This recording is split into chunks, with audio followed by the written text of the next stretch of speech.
जो गोली की बात करेगा वो गोली की मौत मरेगा। यूपी के योगीराज में ये बात फिर साबित हो गई। माफिया बाहुबली, नेतागिरी के बूते, खौफ की दुकान चलाने वाले अतीक अहमद का बेटा असद मिट्टी में मिल चुका है। नमस्कार, स्पेशल एडिशन के साथ मैं हूं पूजा कविया घोमा।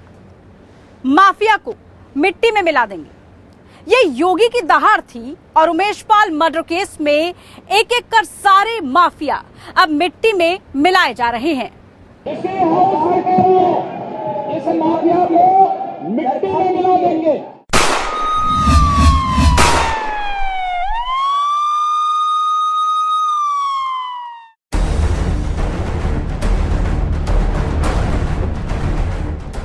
आतंक का अंत ऐसा ही होता है।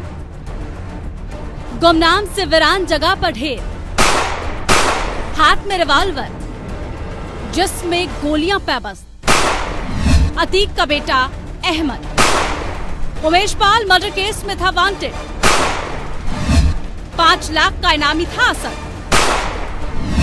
पुलिस को लगातार दे रहा था चकमा।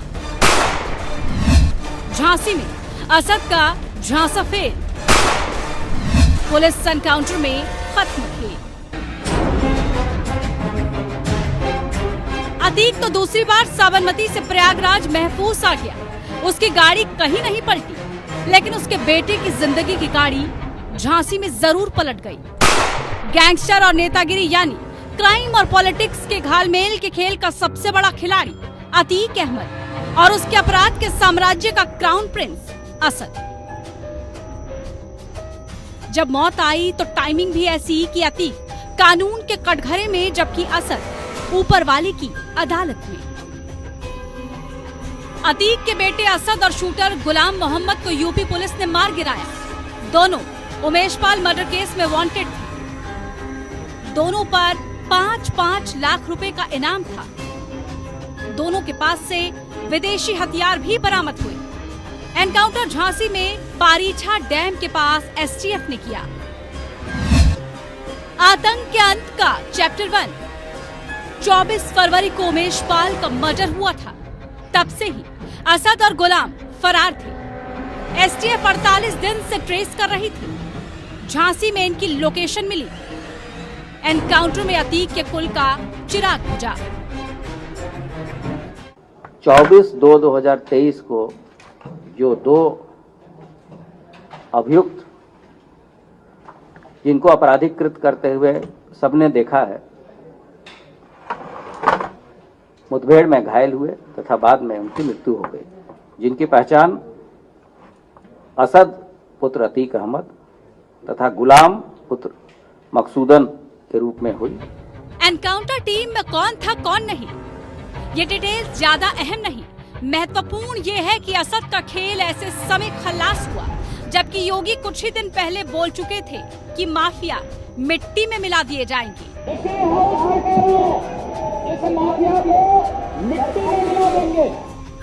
असद सुपुर्दे खाक किए जाने से पहले ही खाक में मिल चुका था। एक मोटरसाइकिल और जमीन पर गिरी 2 लाशें। झांसी में जब ये तस्वीर मीडिया के सामने आई, तब तक ये खबर फैल चुकी थी कि अतीक के बेटे असद का एनकाउंटर हो चुका है और उसका शूटर गुलाम भी मुठभेड़ में ढेर हो गया। उमेश पाल मर्डर केस में वांटेड असद पर 5 लाख का इनाम था और अब जब उसका अंत हो गया है तो उमेश पाल के परिवार ने यूपी के सीएम योगी आदित्यनाथ का थैंक यू कहा। मतलब जो हम चिल्ला रहे थे कि उनका एनकाउंटर किया जाए, तो मेरे हाथ में नहीं था, मेरा कहना था। लेकिन मैं इस समय मुख्यमंत्री जी का बहुत बहुत धन्यवाद करती हूँ। पहले तो मैं माननीय मुख्यमंत्री जी को धन्यवाद देती हूँ जो उन्होंने आज इतना बड़ा फैसला को अंजाम दिया। उन्होंने जो किया है बहुत अच्छा किया है। कोई भी एनकाउंटर विवादों से परा नहीं होता। ऐसे में असद की मौत भी यूपी में योगीराज के राजनीतिक विरोधी सवाल करेंगे, लेकिन सवालों को हटाकर तथ्यों के आईने में देखें तो ये एनकाउंटर शायद होना ही था।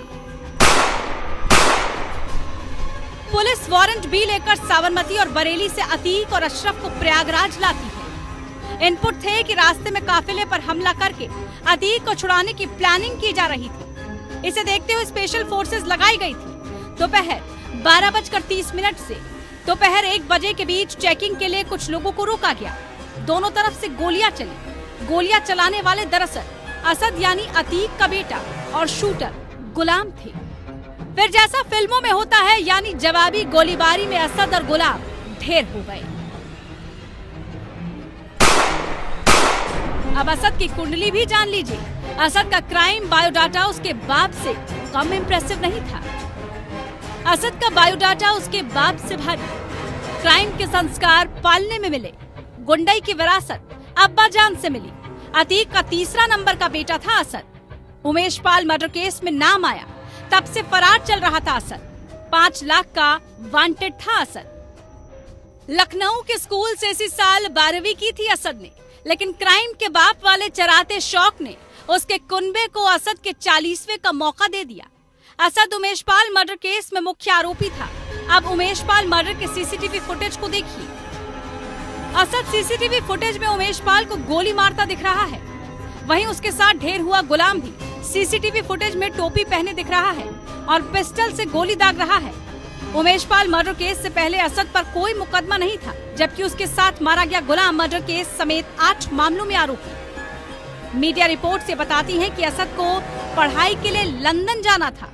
लंदन के कॉलेज से ऑफर लेटर आ चुका था, लेकिन पिता अतीक अहमद की क्राइम कथा के चलते उसका पासपोर्ट नहीं बन सका। पर हाँ, दुनिया से विदाई का पासपोर्ट जरूर बन गया।